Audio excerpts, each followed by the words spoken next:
Juan capítulo 16, de los versículos 25 hasta el versículo 33.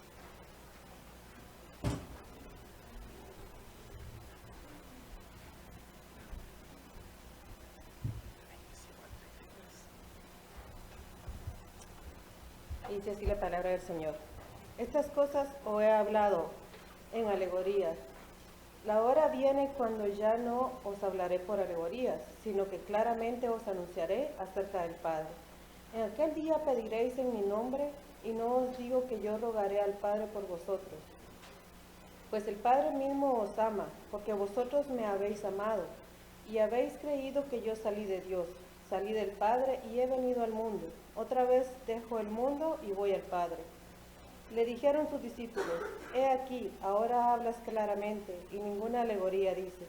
Ahora entendemos que sabes todas las cosas y no necesitas que nadie te pregunte.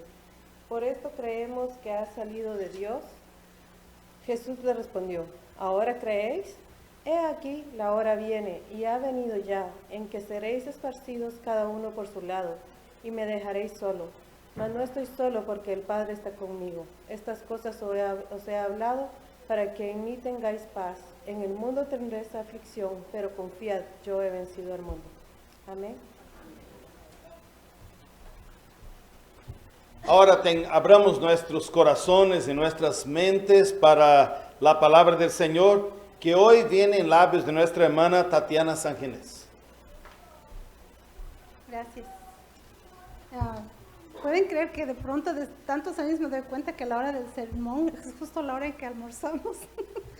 Espero que no se duerman, así que les voy a pedir que me ayuden y también les pido disculpas a las damas porque ellas ya escucharon este sermón, las que estuvieron en el encuentro de mujeres hace unas semanas y pues ojalá todavía les interese oír lo mismo. Bien, el tema que estamos de nuestro aniversario es la paz y le agradezco mucho al consistorio o a la iglesia haberme invitado a repetir este sermón, este mensaje que preparé para las mujeres. Y es un poquito para aprender. A mí me gusta mucho aprender y lo primero, no les voy a mentir, estaba viendo sermones de personas y casi todos los sermones me ponían un poco triste porque hablaban de la situación tan terrible en que está el mundo hoy en día. Y yo también quise ya empezar por este lado, hablando de que no hay paz, ¿no? Entonces, un ejemplo que les doy, que el Chicago Tribune, el periódico online, tiene un conteo cada semana, cada lunes, dice cuántas personas han muerto violentamente hasta ese día, hasta ese lunes. Y el lunes pasado, la cuenta eran 363 personas muertas violentamente en Chicago. Y pues y ahí mismo dice, ¿no? 53 menos que el año pasado en esta misma fecha. Entonces es bastante triste empezar por ese lado, ¿no?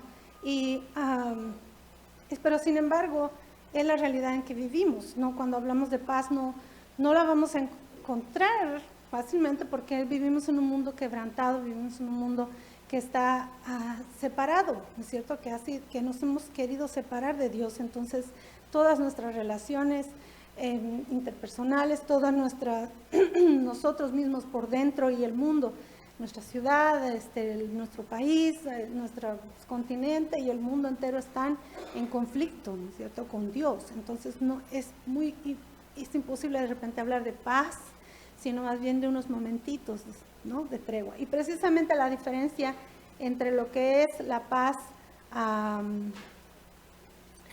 en el mundo y la paz en la Biblia.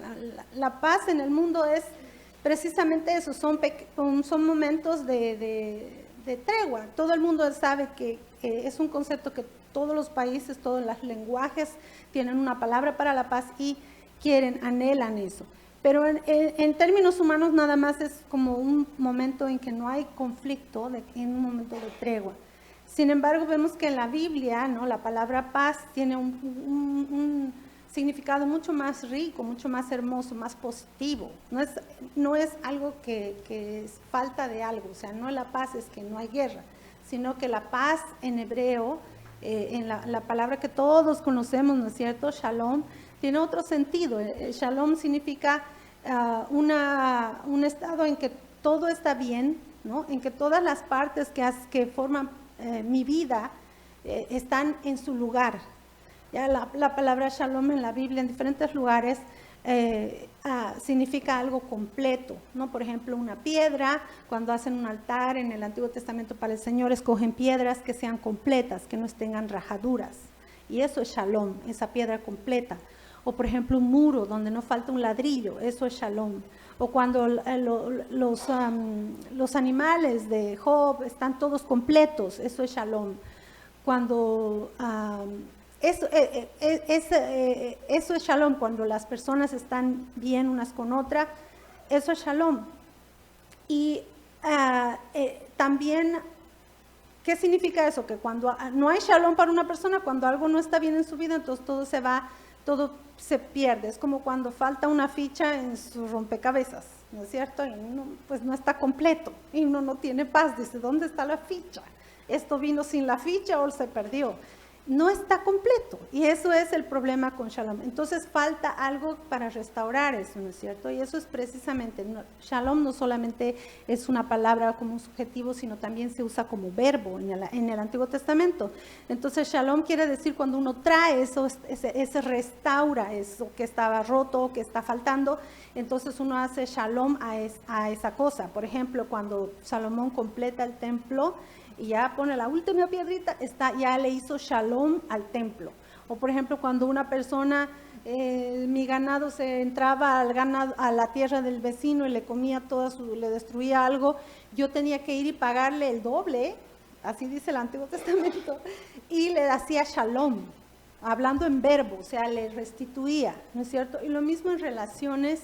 Cuando una persona, hay una relación rota, uno hace shalom con la persona, ¿no es cierto? Y se restaura. Y es interesante que en el Antiguo Testamento no solamente se habla de un shalom como, digamos, dos pueblos peleando, no solamente dejan de pelear, como sería nuestra idea de nosotros como seres humanos nomás, sino que para Dios es que esas dos personas no solo dejan de pelear, sino que empiezan a trabajar unas para las otras. Un pueblo empieza a trabajar con el otro. Entonces, ese es un concepto mucho más rico, ¿no es cierto?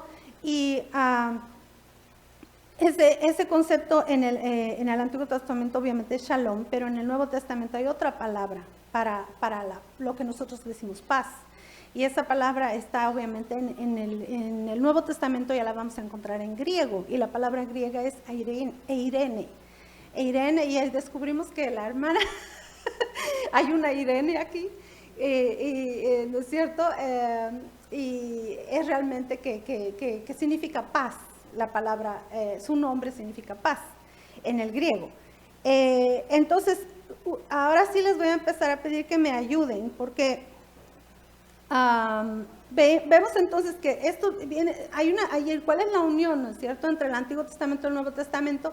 Que en el Antiguo Testamento los reyes que elegía el pueblo de Dios se supone que iban a traer shalom al pueblo de Dios, pero vemos que siempre se corrompían y no pasaba.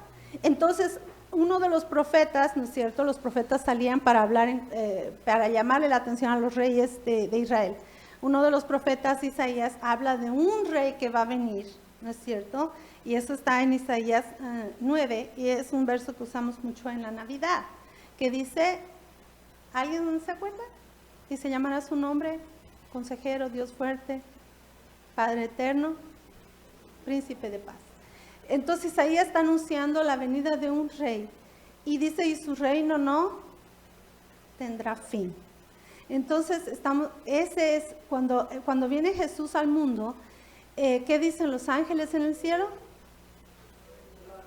Paz a los hombres, ¿no es cierto? O sea, lo anuncian como la paz. Jesús viene a traer paz. Y eso es entonces donde vemos ahora que ese príncipe de paz nos ha hecho un acuerdo, ¿no es cierto? Nos ha dado otra oportunidad. Él mismo se ha hecho hombre para traernos ese shalom del Antiguo Testamento, para traernos la paz, ¿no es cierto? Donde todas las cosas van a ser restauradas en Cristo. Él viene a sanar todas las cosas que estaban rotas, ¿no es cierto? Él es el que nos trae la paz. ¿Alguien puede por favor buscar Juan 14, 27 y leerlo fuerte? Juan 14, 27. La paz os dejo, mi paz os doy. Yo no os la doy como el mundo la da. No se turbe vuestro corazón, ni tenga miedo. Muy bien. ¿Y alguien puede buscar Romanos 5, 1?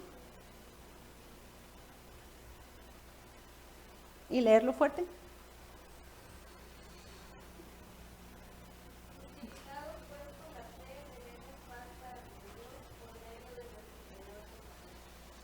Muy bien. Y por último, Efesios 2, 14 y 15.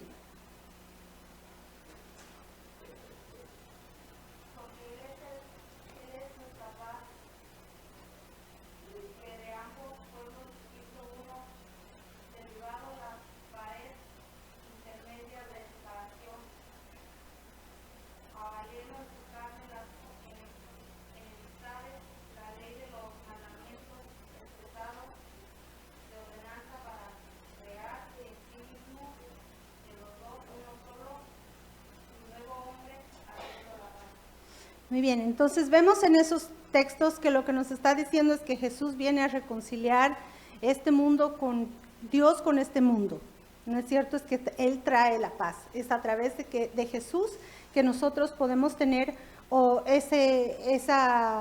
estamos reconciliados a través de Él, porque sabemos que nosotros no tenemos acceso a Dios, porque somos pecadores, pero a través de Él sí podemos tener ese acceso. Entonces, es a través de la obra de Cristo, no solamente de haber venido, ¿no es cierto?, y haber sufrido sobre Él todas las tristezas, toda la sangre, la muerte, el odio, la soledad que hay en este mundo, todo eso lo vivió hasta la muerte, hasta que no se dejó vencer por el pecado, con nuestras maldades, con todas las maldades de todo el pasado y el futuro, todas las cargó y lo venció, ¿no es cierto? Lo venció la muerte, estuvo en la cruz, pero resucitó.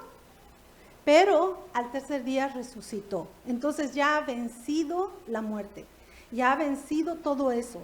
Y es por la obra redentora de Cristo es que nosotros, no es que no vamos a vivir inmediatamente paz como quisiéramos todos. Yo quiero tener paz. No, es decir que nosotros tenemos una esperanza viva de que a pesar de que esté pasando por un problema, a pesar de que esté pasando por dificultades, yo tengo una fe en que hay alguien que ya venció todas estas cosas. Y sé que no tiene la última palabra el odio, la muerte, la traición, la soledad, la enfermedad, la vejez, de repente mi cuerpo, no tiene la última palabra, sino que la última palabra la tiene la cruz y el Cristo resucitado, que Él volvió a vivir. Esa es entonces la esperanza que tenemos y la paz que puede estar en mi corazón, ¿no es cierto? Ahora, a nosotros, ¿no es cierto? La paz la Biblia nos enseña a nosotros que nosotros tenemos que vivir en paz. Somos una comunidad que ha creído en Dios, que ha creído en que Él envió, que se hizo hombre y vino al mundo y murió y resucitó. Entonces nos manda a vivir, a tratar de ser, como siempre decimos, cristianos significa pequeños Cristos, hacer lo mismo que Cristo hizo. Y nos manda a vivir en una comunidad, ¿no es cierto?, que nos una el vínculo ¿de qué? De la paz. Nos llama a estar, de repente no me lleve tan bien con ese hermanito o esa hermanita, pero el Señor nos manda a nosotros a vivir en paz, a reconciliarnos con esa persona, ¿no es cierto? Significa participar. Nosotros tenemos que volvernos ahora los mensajeros de paz. El mensaje que leímos al principio, el texto que leímos, lo que Jesús les está diciendo, les dice, sí, ahorita creen, ahorita les está diciendo, sí, ahorita ustedes creen todo, pero pronto van a tener mucha aflicción. ¿Escucharon lo que leyó la hermana? Dice, van a ser dispersados. Es decir, ahorita empiezan las pruebas, ¿no es cierto? Y entonces ahí realmente es donde incluso me van a dejar solo, dice el Señor. Me van a dejar solo, pero no estoy solo, Dios está conmigo, confiad, yo he vencido al mundo. Y hermanos, es bien interesante porque hasta en la peor desesperación que usted se encuentre, Cristo le está diciendo, ya yo lo viví. O sea, si usted está totalmente desesperado, y mira a su alrededor, va a ver a Cristo, donde en el Getsemaní, arrodillado, antes que ustedes le estaba ahí diciendo, ¿por qué me has desamparado? ¿Por qué no me dejes? Hasta eso vivió Jesús, para que usted sepa que su peor desesperanza, Él ya la vivió. Y cuando uno se fija en eso, pues se da cuenta que no está solo en esta situación, no está sola en esa situación de desesperanza, porque Cristo está ahí al lado de usted, en la misma situación. Pero entonces uno puede mirar un poco más allá y decir, sí murió, pero al tercer día resucitó. Y esa es la idea, hermanos. Si nosotros no entendemos, no creemos que Cristo resucitó, en vano estamos aquí. O sea, no se váyanse y vayan a comprar el domingo, hagan otra cosa, porque la esperanza que nosotros tenemos real es que Cristo resucitó y venció todas esas cosas. No solo el pecado, no solo la guerra, no solo la muerte, no solo el odio, sino todas esas cosas con las que usted y yo luchamos todos los días. Y es nuestra fe en que Cristo resucitó y venció esas cosas. Quizá lo que yo oro y lo que yo pido, pues sí puede que lo vea después, ¿no es cierto?, cuando Cristo vuelva, pero yo sé que al final Cristo venció la muerte, que es lo peor. Entonces tengo mi fe en eso. Ahora,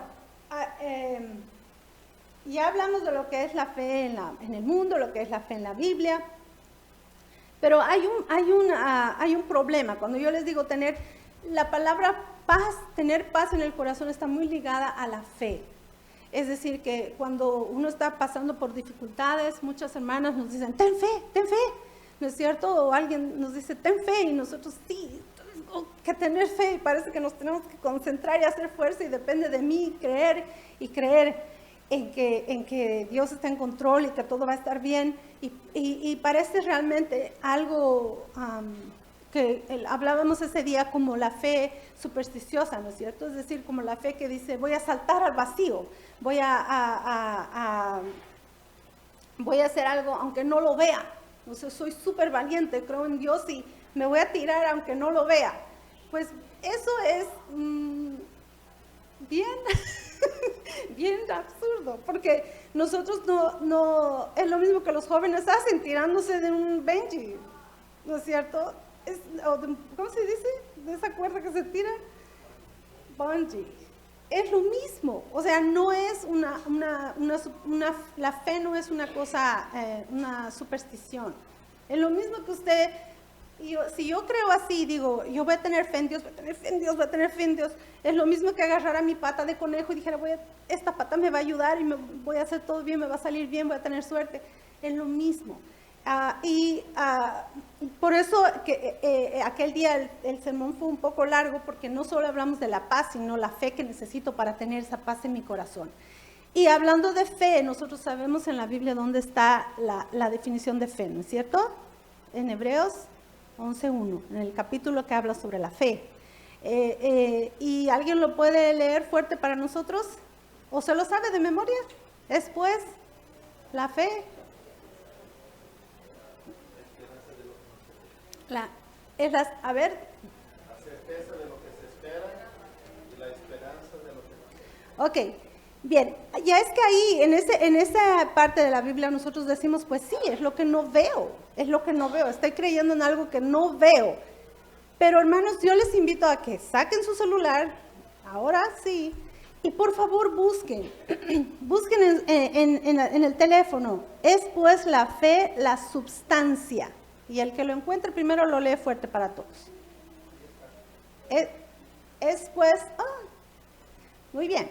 Lo que les quiero mostrar, hermanos, es que cuando uno va al seminario pasa muchas horas estudiando griego y hebreo, pero es precisamente para poder aprender más sobre lo que la palabra de Dios dice. Esta versión que ustedes están viendo en la pantalla es la versión Reina Valera, pero es actualizada. La hicieron en el 2015, si no me equivoco, y esta versión está en inglés, está en español, pero se va más fiel a los textos bíblicos, a los textos originales, al griego.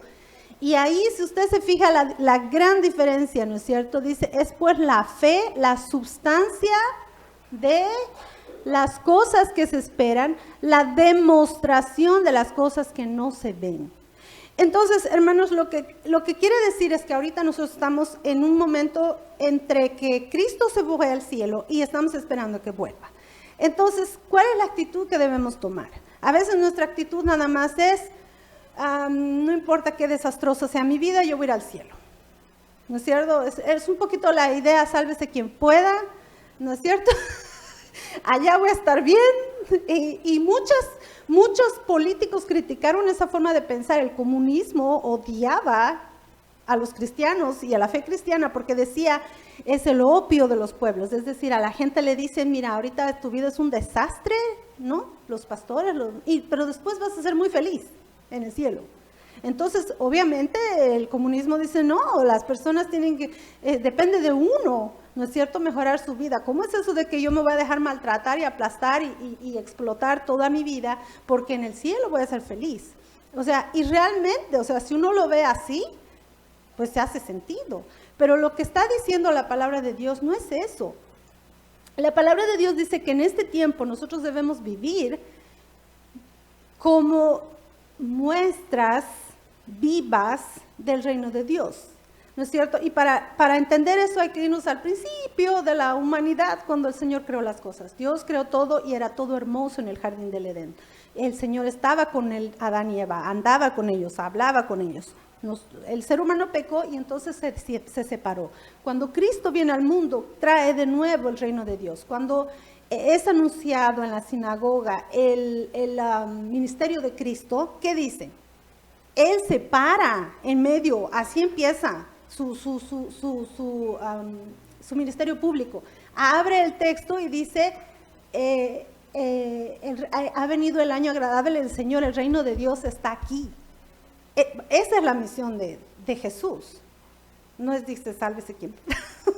Dice, el reino de Dios está aquí y va a traer vista a los ciegos, ¿no es cierto?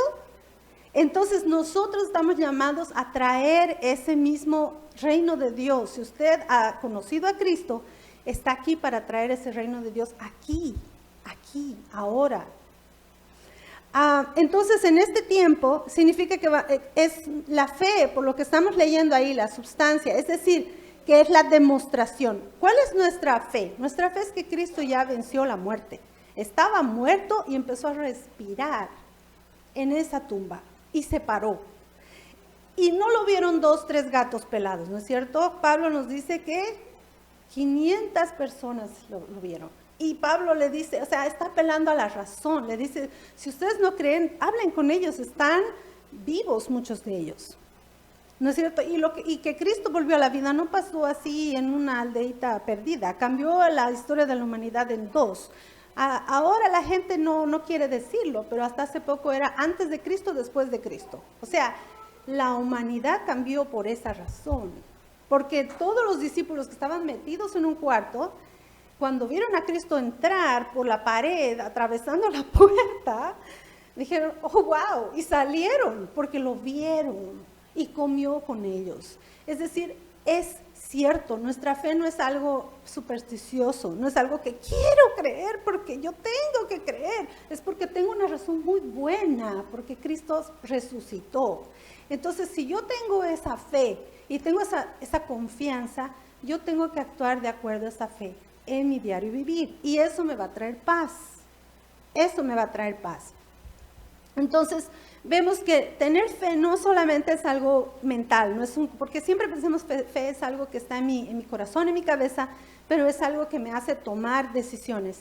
Y si usted conoce el capítulo 11 de Hebreos, me encantaría, pero sí, es que no, sé que es tarde, sé que esto es largo, no quisiera cansarlos mucho, pero no voy a leer Hebreo porque es bien largo, no se asusten, no voy a leer todo Hebreos. 11, es un capítulo muy largo. Pero para el que no sepa, el capítulo 11 de Hebreos es llamado el capítulo de la fe, ¿ya?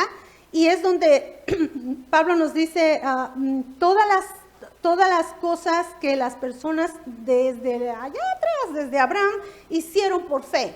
Entonces, el chiste no es, este capítulo sería bien cortito si él dijera, Abraham tuvo fe, y Jacob tuvo fe, y, ¿se entienden? Abel tuvo fe. No dice eso, es larguísimo, bien larguito, tiene 40 versículos. ¿Por qué? Porque dice, por la fe, por la fe Abraham hizo esto, por la fe Abel hizo esto, por la fe Enoc fue, Es decir que no es algo que se queda en mi cabeza, en mi corazón, es algo que yo hago, ¿ya? Algo que yo hago.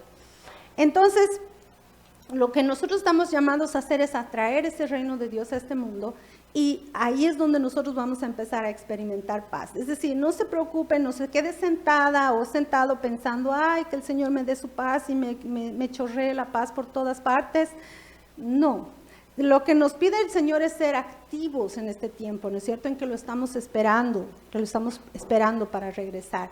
Nuestra fe tiene que ver con el comportamiento, tiene que ver con las elecciones que hacemos y cómo obedecemos a Dios. Y hay un ejemplo que encontré leyendo, pero es realmente muy real porque yo lo viví y es mi experiencia también. Cuando nosotros llegamos a Chicago, yo les comentaba, estábamos en Hyde Park en el seminario McCormick, y la escuela de mis hijos era como unas 6 cuadras más o menos. Y durante esos 3 años que vivimos ahí, yo los llevaba a la escuela a la mañana y volvíamos de la escuela. Y entonces en ese trayecto vimos yo me maravillaba, veía todas las estaciones cambiar en los jardines de esas casas. Y pues obviamente los meses más divertidos eran los del invierno, porque el invierno es espantosamente largo aquí en Chicago, ¿no es cierto? Es muchos meses de nieve y frío. Y entonces, con el paso de los años, cuando empezamos a tener como una costumbre de decir, ¿quién encuentra la primavera? Entonces, mis hijos cuando andaban, veíamos las florecitas, esas moraditas que salen en la nieve, y entonces podíamos decir, mira, aquí está. Y era como, yo fui el primero que vio que va a venir la primavera, ¿no? Que van a venir las flores. Entonces, se volvió así hasta ahora, hasta el día de hoy. Incluso a veces mis hijos les sacan fotos y nos compartimos la foto. ¿A qué viene esto? Y algo que también pasaba en esa época era que en esos días locos que está en medio entre el invierno y el verano, que en la mera primavera, invierno, primavera, yo no sé, de pronto hace un calorcito chiquito. Todos los jóvenes de la Universidad de Chicago, que está ahí, que era vecina nuestra también, salían en short. Y yo muerta de frío, estos niños, ¿por qué salen en short? Y salían a correr. Miren, hermanos, lo que está diciendo el texto es eso, es decir, que no ha llegado el verano, no está aquí, pero es como por fe que esas personas saben que viene y lo están anunciando y se ponen sus shorts y sus chanclas. O la florcita sale en medio de la nieve, puede que otra vez caiga otra nevada y la tape, pero ya es un anuncio de algo real, de algo que va a pasar. No es algo de que, ay, sí, yo quiero, espero que esto cambie. Es que va a venir, ¿no es cierto? Hay un poema chileno que dice, podrán cortar todas las flores, pero nadie va a detener la primavera. Es decir, nadie puede detener eso. Yo tengo toda la confianza de creer que va a llegar el verano, por más feo que sea el invierno. Y así mismo, hermanos, cuando usted actúa con amor, actúa con justicia, actúa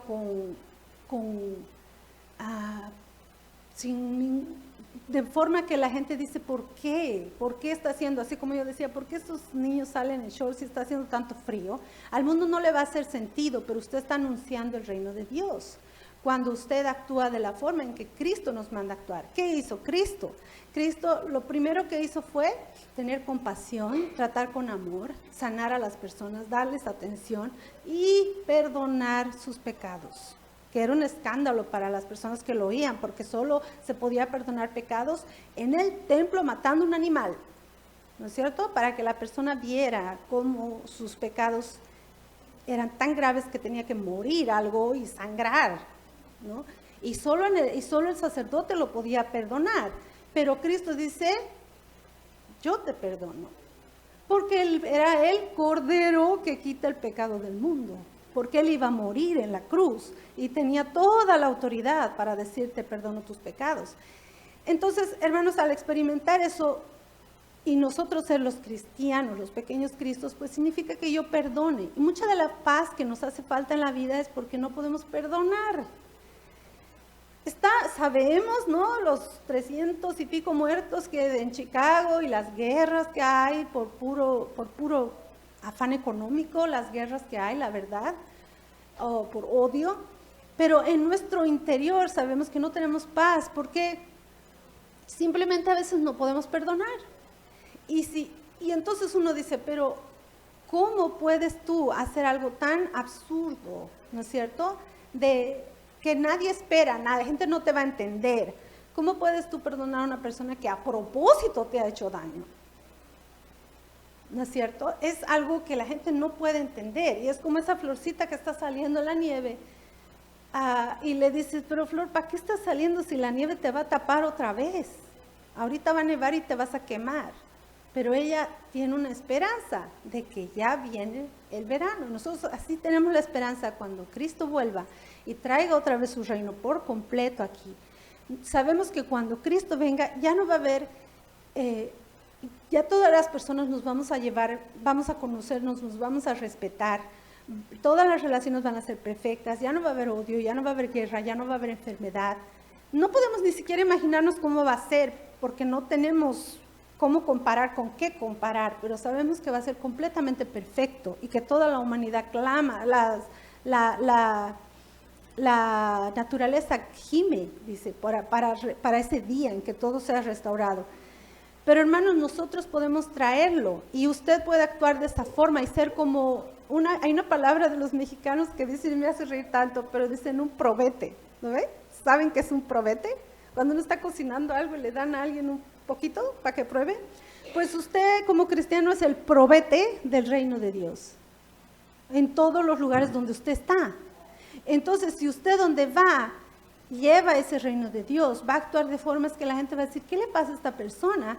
Porque en el reino de Dios va a hacer todo sentido que las personas sean honradas, que uno tenga pureza, que uno sea fiel a su esposo, a su esposa, que uno no se deje llevar por la lujuria, que uno tenga, los jóvenes, va a ser completamente normal en el reino de Dios. Por eso cuando aquí hay un joven cristiano en este mundo y actúa así, los demás lo ven como loco, como esa florcita que está saliendo en medio de la nieve, como esos loquitos que salen en la correteada en short, porque dicen, ¿qué le pasa? ¿Por qué no se va a tomar unas chelas con nosotros? ¿Por qué no se...? Ay, pero ¿qué pureza qué? ¿Dónde? ¿Qué es eso? Y se ríen de los jóvenes cristianos que tratan de ser puros. Porque usted está actuando de una forma que no encaja con el mundo actual. Está trayendo el reino de Dios aquí. Ese día yo les di un ejemplo espantoso. les dije que era como... es como que a nosotros nos mordió. Ustedes han visto las películas es horrible, pero vale la pena. Como los zombies, ¿no ve? Las películas de zombies es que uno muerde a uno y ya se convirtió en zombie, ¿no ve? Empieza a temblar y se vuelve un zombie. Entonces ese va y muerde a otro y se crea una plaga de zombies, ¿no? Pues es lo mismo, o sea, Cristo vino, lo mordió a usted, ahora a usted le toca ir y morder a otros más para que eso se propague. Lo triste es, sabemos, que lo malo se propaga rapidísimo, como en la vida real, sabemos que los zombies no existen, pero las plagas en la humanidad fueron así, la peste negra, cuando no había doctores, no había vacunas, nadie sabía cómo se contagiaban las cosas, morían miles de personas. Nosotros fuimos a Europa con Jefferson y vimos una iglesia preciosa, hermosa, bella, creo que era una de las más lindas que vimos, y a la mitad. Y el guía nos dice, es que estos querían hacer la iglesia más grande que los de Venecia, querían ganarle a la iglesia de San Marcos, pero no pudieron porque llegó la peste negra y se murió todo el mundo, así que ya quién iba a estar pensando en construir, ya no había gente, se morían.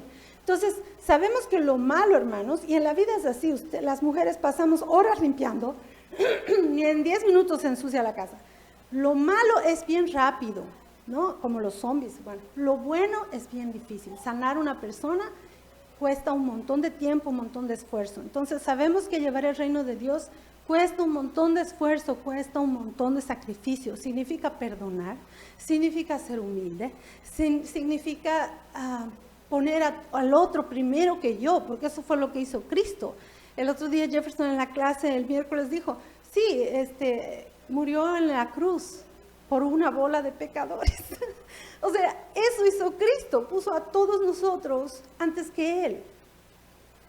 Y eso es lo que nos manda a nosotros hacer, y eso no es fácil. Ojalá solo fuera morder a alguien y que ya se convirtiera en cristiano, ¿no? Pero no es así, es muy difícil, significa mucho sacrificio, y el mismo Jesús nos los demuestra, ¿no es cierto? El libro de los Salmos, eso estábamos hablando el otro día con mi esposo, más de la mitad de los Salmos habla, son oraciones pidiendo fortaleza en tiempos de dolor. O sea, ser cristiano no es que, mi vida va a ser súper fácil, sino que nuestra esperanza está puesta en algo que es real y que ha vencido todas las otras cosas malas que hay en este mundo. Entonces yo tengo que mantenerme firme en eso. Y sí, ahí están los salmos. Cuando usted está triste, pues ahí está, Dios le ha hecho unas cartas, unos poemas bien bonitos para poder expresar todo el dolor que está ahí. Incluso el Salmo 22, hermanos, el que Cristo dice en la cruz, cuando dice, ¿por qué me has abandonado? Es el Salmo 22.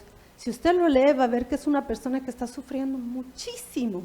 Pero al final del Salmo dice, no hay nada mejor que estar contigo. Yo no sabemos qué le pasó a David en el Salmo, por qué estaba haciendo ese Salmo, porque el Señor Jesús está diciendo un Salmo de David en la cruz, pero sabemos que al final, de alguna forma, Dios le ayudó. Dios en la vida, en su vida, lo ayudó, porque el final de ese himno es bien hermoso y le invito a que lo lea, ¿ya? No ahorita, pero en su casa. Bueno, entonces, no quisiera extenderme tanto, pero lo que les quiero decir es que realmente así es una forma de experimentar, no es es la forma de experimentar la paz, es actuando de la forma en que el Señor nos mandó a actuar. Él nos dijo, mi paz os dejo, mi paz os doy, ¿ya? Y Él les acababa de decir que iba a estar solo. Es decir, podemos estar en la peor situación, pero no tenemos que desfallecer, porque sabemos que el Señor ha vencido a la muerte. Y tener fe y usted va a sentir, hermanos, es lo que les quiero decir, que va a sentir la gracia de Dios. Si usted actúa de acuerdo a la fe, es decir, la fe es obediencia, es decir, hacer cosas que aunque no quiero hacerlas, las hago, y usted inmediatamente va a sentir el poder de Dios, la gracia de Dios, que lo va a impulsar a hacer más cosas. De pronto usted va a decir, ¿dónde está toda la rabia que tenía? Hay algunos de nosotros que vivimos todo el tiempo enojados, todo el tiempo con rabia. Obedezca a Dios y usted va a decir, ¿y dónde está? Ya se fue, no la encuentro, no está aquí. Porque la gracia del Señor empieza a actuar en nuestra vida. Y ya no encuentro esa rabia, ese rencor, ya no está. Porque la gracia del Señor empieza a inundarnos. Y algo muy importante que yo les dije ese día a las hermanas es que, ¿no es cierto? Nosotros somos como esos destellos del reino de Dios en este mundo. Pero, sinceramente, hermanos, esos destellos cuestan mucho. Nosotros cada día peleamos con muchas tentaciones. Y yo no sé si ustedes ven como tener una fogata, hay que estarla alimentando, ¿no es cierto? Nosotros no la podemos, no se va a quedar solita y va a estar súper feliz la fogata. Nosotros nuestra fe la tenemos que estar constantemente renovando. Si ustedes se fijan en Hebreos 11, el capítulo entero, es recopilando todos los ejemplos de la fe de estas personas de la antigüedad para que nosotros recordemos eso. Es por eso que venimos a la iglesia y nos juntamos como comunidad de fe, porque necesitamos fortalecernos, necesitamos aprender más, entender la palabra, que alguien que haya estudiado más la palabra que nosotros nos la explique, pero también necesitamos el testimonio de los hermanos que están a mi alrededor, que me puede ayudar en un momento de crisis, porque ellos ya han pasado por eso. Ya han visto las obras milagrosas de Dios en su vida, ya han visto la obra de Cristo en su vida y me pueden ayudar.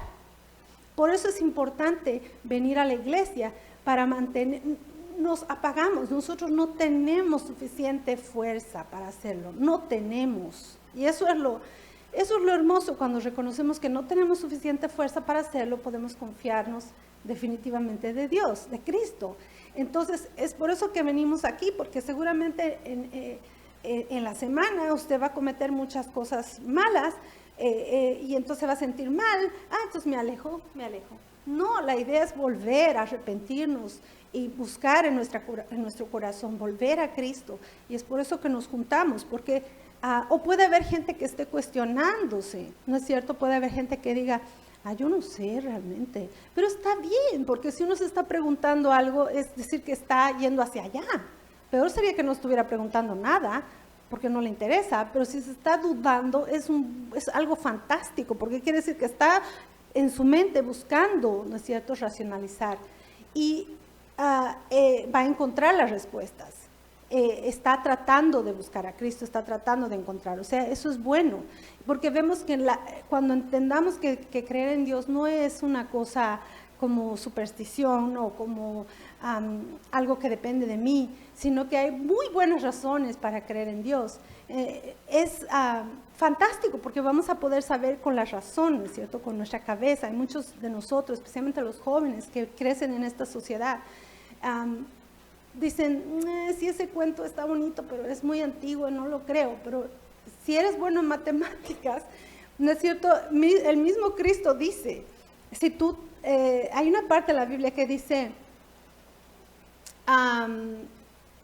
Jesús dice, el que me siga no es fácil, dice, ¿qué hombre no se sienta, no es cierto?, y hace matemáticas y va a enfrentar a un ejército de 10,000 y yo tengo 1,000. Y si sabe que no le va a funcionar, entonces manda unas personas para pedir tregua.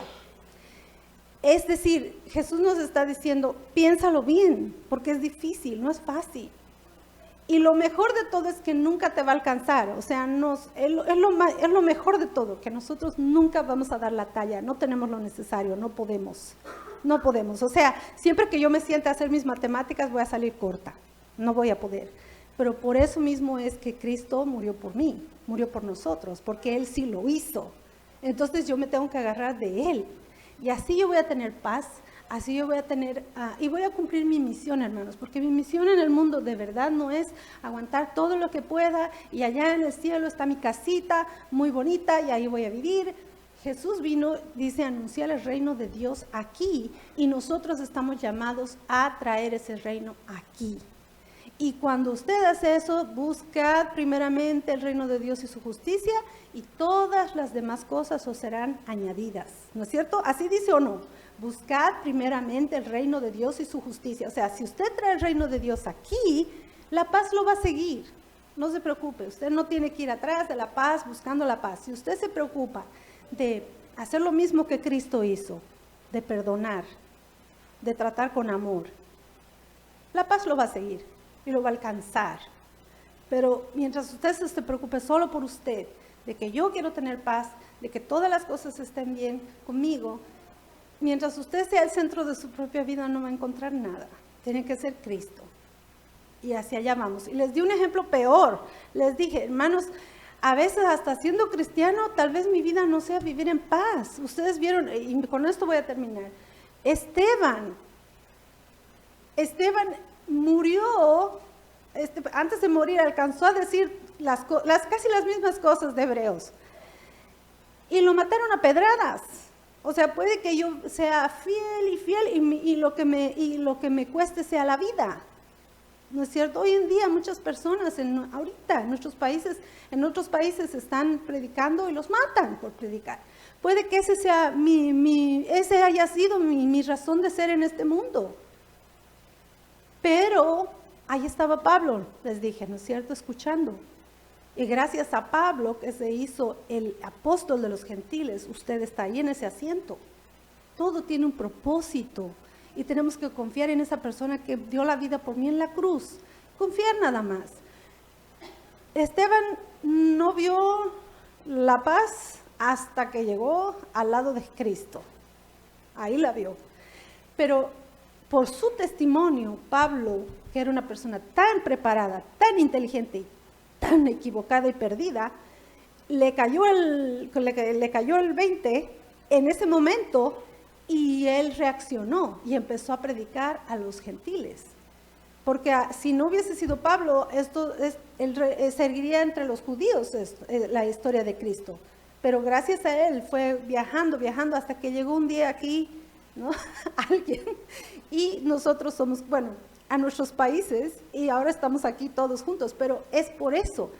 De repente yo no vea la paz aquí, pero no significa que yo vaya, ay, que ser un mártir, no, puede que sea un mártir, es un privilegio, pero no quiere decir que dejen que todo el mundo me avasalle, todo el mundo me pisotee, todo el mundo haga de mí lo que quiera. No, el Señor nos pide en este tiempo entre el que Él se fue y Él va a volver, que seamos activos, y ser activos es simplemente tratar de actuar como Él actúa y traer el reino de Dios a este mundo y perdonar y dar cariño y valorar a las personas como criatura, como hijos, como imagen de Dios. Imagen de Dios. Si usted ve a la otra persona, por más que le caiga mal, como imagen de Dios,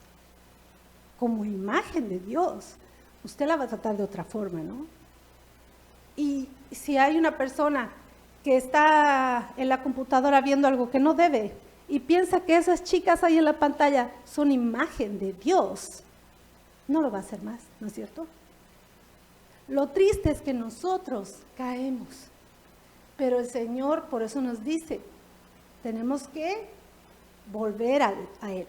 No somos perfectos, porque si yo fuera perfecta, hermana, o usted fuera perfecta, entonces usted ya estaría confiada en su fe, estaría confiado en su fe, usted es muy santito. Entonces empezaría a mirarnos a todos los demás como gente que no le llega a usted, porque usted lo hace todo bien. Otra vez estamos mal, ¿no es cierto? Otra vez estamos mal. Lo que tiene que ser el centro de nuestra vida es Cristo, el Cristo resucitado.